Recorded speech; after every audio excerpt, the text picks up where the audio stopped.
Bom dia para todos. Hoje iremos dar continuidade ao assunto de tecnologia do leite. Então, na aula passada, falamos sobre o que era o leite, quais são os componentes, a importância desses componentes para manter a qualidade, as características do leite, o valor nutricional do leite e a importância também destes para a produção dos derivados do leite. Então, o leite, ao ser processado, ele vai passar por 3 etapas. E com base na etapa, nas características desse leite, ele vai ser destinado para consumo humano ou vai ser destinado para a produção dos seus derivados. Então, a primeira etapa é a coleta. Então, esse leite é coletado e transportado em caminhão-tanque a uma temperatura de 4 a 5 graus Celsius, que é estabelecido pela Instrução Normativa 62. Chegando na indústria, esse leite vai passar por análises químicas ou de qualidade e vai ser armazenado por 48 horas, até que todas as análises químicas sejam feitas e esse leite seja destinado para consumo ou produção dos derivados. Essa análise química, ela vai avaliar se esse leite está dentro dos padrões preconizados pela Instrução Normativa 51. Verifica-se também a temperatura, de armazenamento desse leite. Esse leite pode chegar a uma temperatura até de 7 graus Celsius no período de 2 horas após a ordenha. Vai verificar também a acidez, porque o leite ele é levemente ácido, mas ainda assim, se a vaca tiver uma inflamação, uma infecção na teta, esse leite ele vai alterar o pH. Então, em vez de ser ácido, ele vai ser um pH básico ou neutro. Então, pH em torno de 7,5. Então, eu vou ter até uma alteração de bactérias que vão estar crescendo nesse leite. Então, vão ser bactérias que gostam de ambiente básico e não de ambiente ácido. E tudo isso vai influenciar na qualidade. E se essa acidez estiver alterada, esse leite ele precisa ser descartado. Verifica-se também a densidade, a quantidade também de gordura, o índice crioscópico, que é se esse leite consegue, o ponto de congelamento desse leite. Porque quanto mais água, praticamente mais fácil se torna para esse leite congelar. Porque a água que forma cristais de gelo. E se eu forma cristais de gelo, altera essas características desse leite. Feito isso, essa análise química, esse leite vai passar pela segunda etapa. A segunda etapa é a etapa de padronização. Então, esse leite ele vai ser pasteurizado, onde eu utilizo calor para reduzir a carga microbiana patogênica que altera as características organolépticas desse leite. Passou pelo calor, esse leite vai ser resfriado imediatamente. Por que eu vou resfriar esse leite? Para não alterar essas características, porque mesmo com a temperatura sendo baixa, esse leite continua cozinhando. Então, eu posso alterar essas características organolépticas.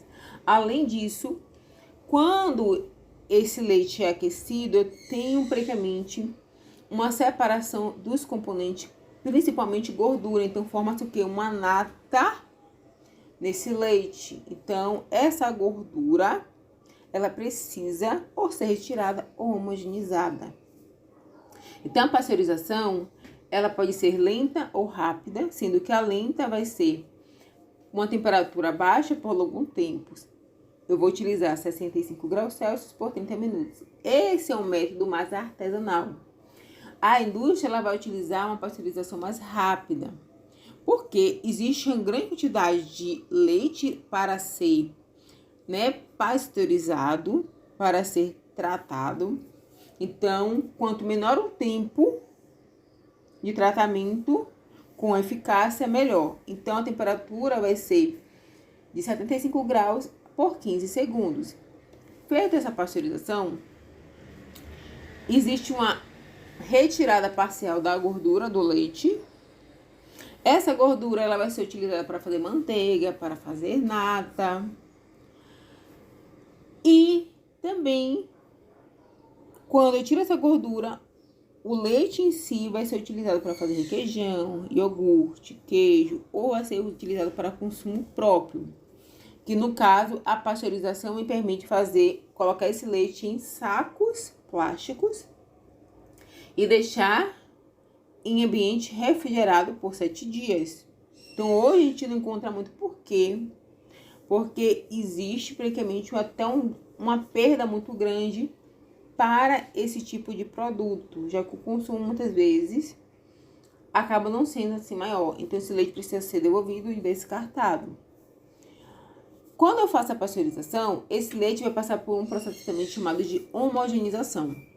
Então ele passa tipo num coador, onde eu retiro aquela gordura que está mais condensada, que a gente vai chamar de nata. E essa nata, ela vai ser utilizada para produzir manteiga, creme de leite, ou se manter ainda nata, porque eu utilizo para confeccionar alguns produtos dentro da confeitaria. Essa homogeneização também vai ser para que parte da gordura que não se solidificou, vamos dizer assim, melhore, né, a palatabilidade de produtos como queijo e iogurte, e também melhora a digestão, né, desses produtos que são derivados do leite. Então a pasteurização já me permite destinar esse leite para a produção de alguns derivados que necessitam de alto teor de gordura, alto teor de proteína para dar as características que cada produto tem. Se o leite não tiver muitos extrato seco, ele vai ser utilizado para consumo humano. Que aí eu vou fazer o quê? A esterilização desse leite, que a gente chama o leite de caixinha ou leite UHT, onde eu vou submeter esse leite a uma temperatura de 130 a 150 graus Celsius por 2 a 4 segundos e vou resfriar esse leite novamente.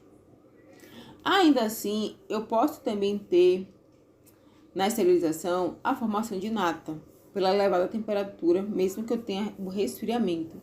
Então esse leite também vai passar por uma homogeneização.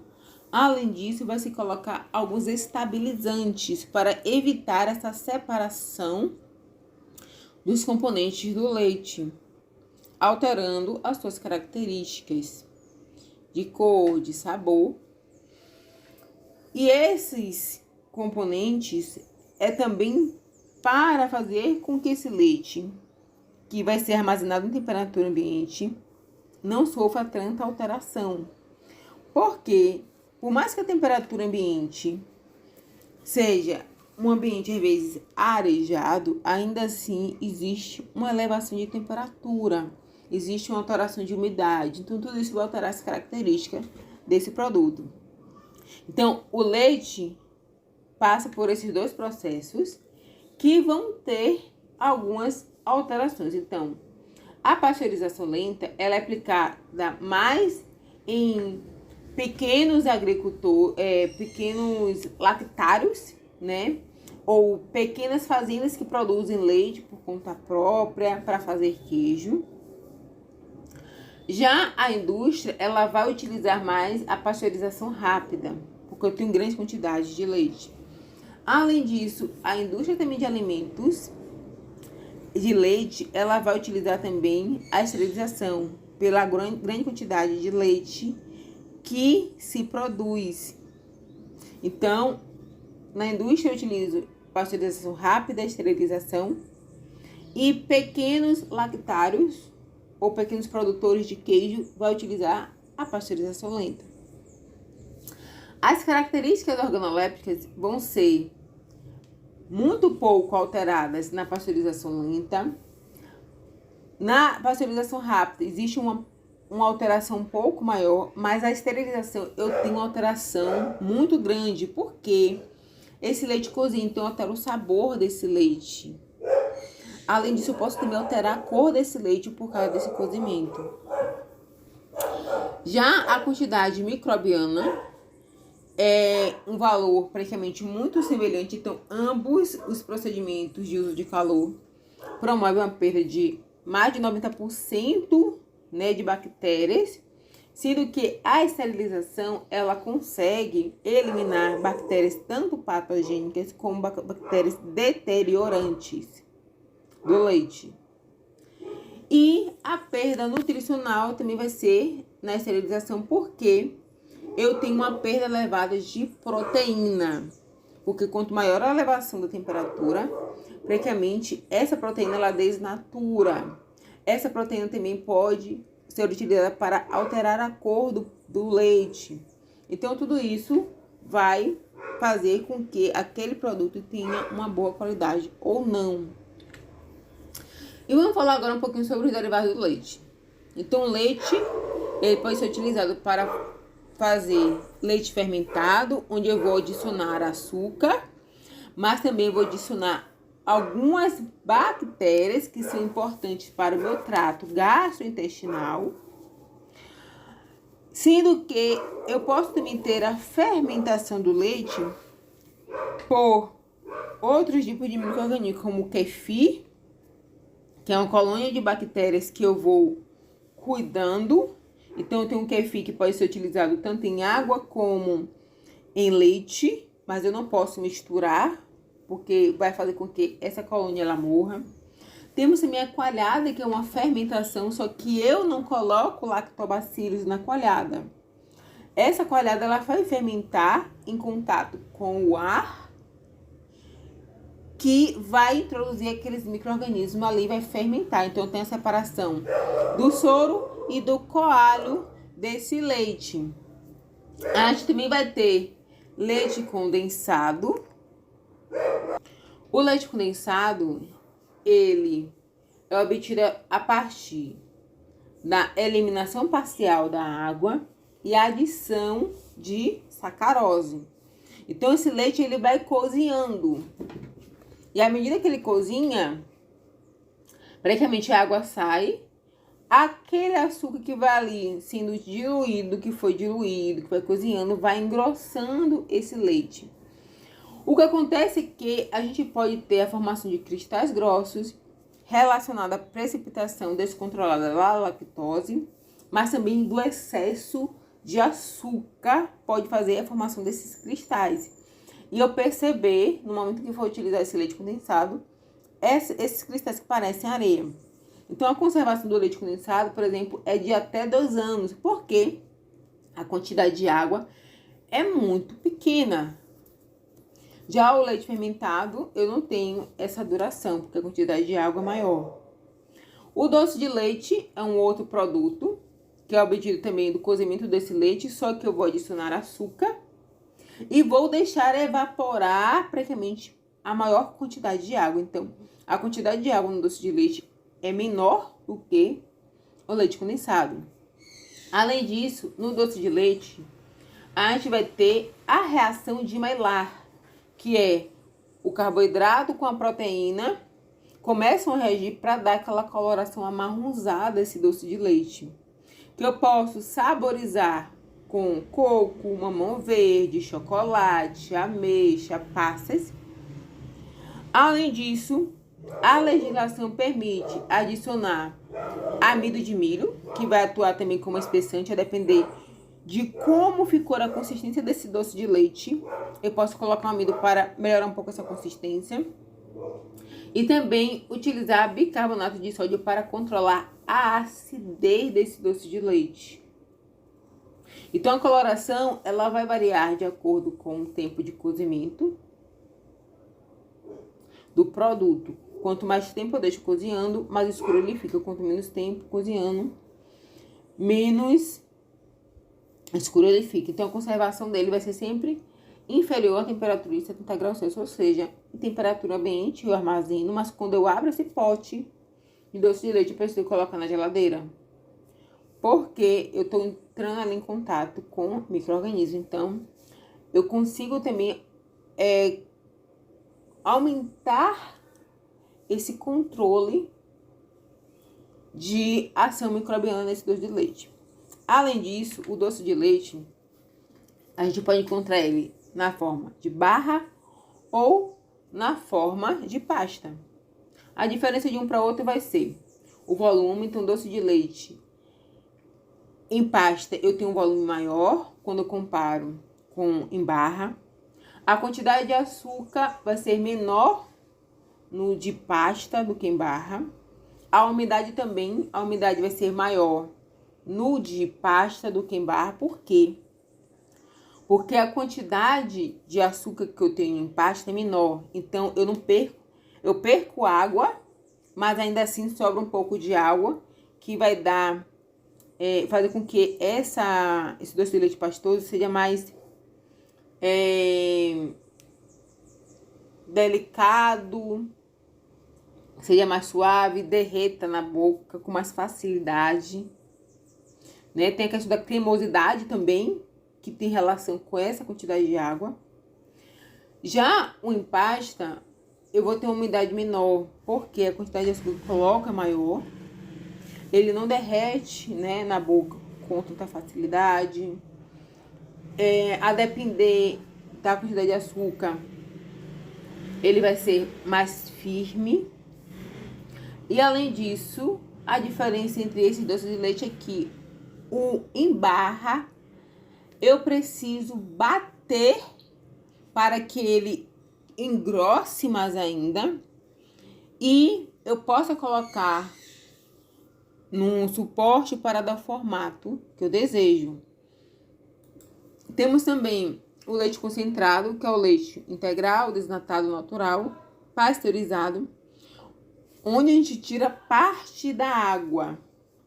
É como se esse leite ficasse... É como se fosse um leite em pó, só que ele ainda é líquido.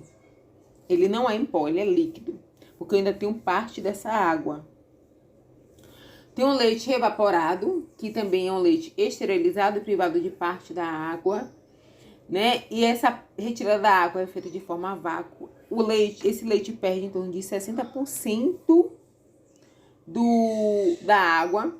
Não é um leite muito utilizado aqui, é mais utilizado em outros países, né? Tanto é que é um leite enriquecido com vitamina A e D, porque eu tenho perda dessas vitaminas em relação à temperatura. Ele acaba sendo também um substituto, por exemplo, do leite condensado, doce de leite. Consegue-se fazer algumas preparações com ele. Ele é a mesma coisa do leite condensado, a diferença é que não tem açúcar. Temos o iogurte, que é obtido também a partir da fermentação, pela ação de alguns lactobacilos, como bulgáricos e streptococcus termófilos no leite, que vai dar acidez, que vai dar sabor, que vai dar consistência a esse iogurte. E vamos ter também os derivados do leite, que são os queijos, queijo fresco maturado, que são obtidos a partir da retirada parcial do soro do leite ou de soros lácteos coagulados pela ação do coalho. Então, o coalho a gente vai ter, por exemplo, em casa, o vinagre, o limão, mas a indústria ela vai usar praticamente a renina, que é uma enzima que atua na coagulação desse leite muito mais rápido. Então, eu vou ter ele em pó e em líquido. E a quantidade que eu vou utilizar para coagular esse leite vai ser diferente de acordo com cada produto. Os queijos frescos são aqueles queijos que são produzidos, mantidos em refrigeração, com uma validade um pouco menor e não tem uma durabilidade tanto assim, né? Eles tendem a estragar muito mais facilmente, principalmente após aberto. Então, a gente vai ter o queijo Minas Frescal, vamos ter a ricota, que não é um queijo, porque ele é produzido a partir do soro do leite, né? Mas mesmo assim ainda ele tem muita semelhança em relação ao frescal, principalmente conservação. E vamos ter também os queijos maturados, que sofrem algumas reações bioquímicas, algumas alterações físicas, que vão dar característica a esse queijo. E vão também ter uma vida de prateleira um pouquinho maior quando comparado ao fresco, mas ainda assim, após aberto, eu preciso manter esse queijo dentro de refrigeração para preservar até a sua data de validade. E para finalizarmos, temos as alterações que podem acontecer no leite. Então, a adição de água é uma forma de fraudar o leite, porque reduz a densidade, reduz gordura, acidez e também sólidos desengordurados. Então, eu tenho uma alteração, é como se eu diminuísse o valor nutricional desse leite para render. Também tem os desnatamento ou adição de leite desnatado. Então, ou seja, ou retira a gordura ou adiciona leite desnatado em um leite integral, porque eu vou aumentar a acidez, a densidade, também vou reduzir a gordura, que é importante. Ou também pode se adicionar água e tirar a gordura desse leite. Então, diminui a gordura, sólidos desengordurados e aumenta a acidez desse leite. É uma das formas. Além disso, né, já teve alguns anos atrás também do leite ter sido fraudado com adição de citrato de sódio, água oxigenada, soda cáustica, que são componentes que acabam sendo, tem uso doméstico, mas acabam sendo tóxicos para o nosso corpo e podem levar o indivíduo a óbito. Então, aqui a gente encerra o que faltava sobre leite e derivados para a nossa atividade.